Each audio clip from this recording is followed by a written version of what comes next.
एक पहाड़ी के नीचे रामगढ़ नाम का एक गांव था।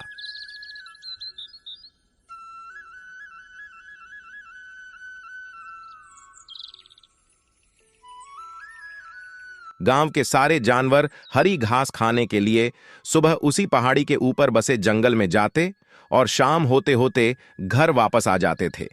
हर दिन की तरह लक्ष्मी नाम की एक गाय अन्य गायों के साथ उसी पहाड़ी के जंगल में घास खाने के लिए गई थी। वह हरी घास खाने में इतनी ज्यादा प्रसन्न थी कि वह कब एक शेर की गुफा के पास पहुंच गई, उसे पता भी नहीं चला। शेर अपनी गुफा में सो रहा था और वह पिछले 2 दिनों से भूखा भी था।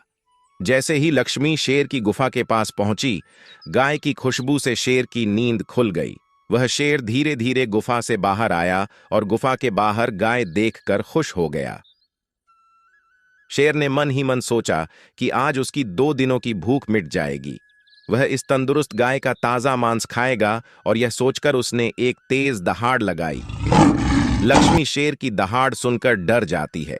जब वह अपने आसपास देखती है तो वहां दूर दूर तक उसको कोई भी दूसरी गाय नहीं दिखी।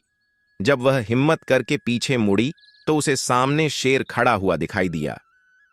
उस शेर ने लक्ष्मी को देखकर फिर से दहाड़ लगाई है और लक्ष्मी से कहा, मुझे 2 दिनों से कोई शिकार नहीं मिल रहा था।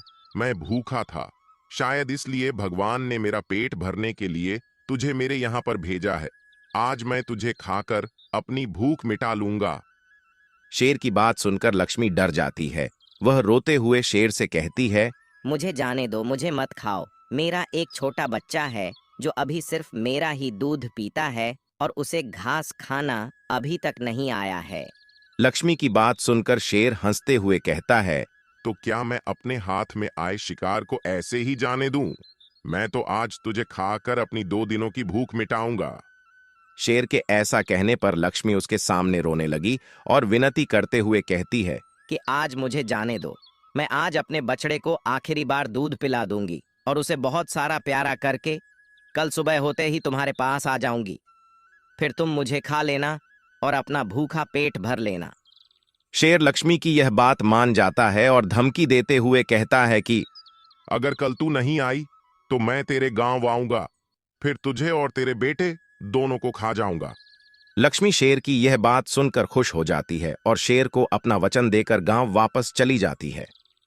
वहां से वह सीधे अपने बछड़े के पास जाती है, उसे दूध पिलाती है और बहुत सारा प्यार करती है।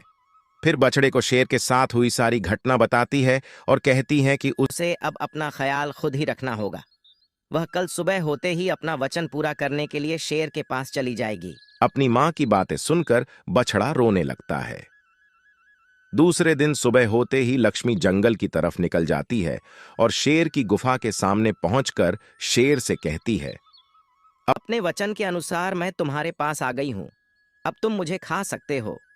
गाय की आवाज सुनकर शेर अपनी गुफा से बाहर निकल कर आता है और भगवान के अवतार में प्रकट होते हैं।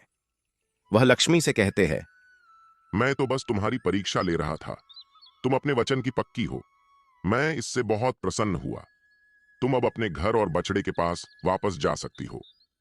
इसके बाद वे उस गाय को गौ माता होने का वरदान भी देते हैं और उसी दिन के बाद से सभी गायों को गौ माता कहना शुरू कर देते हैं।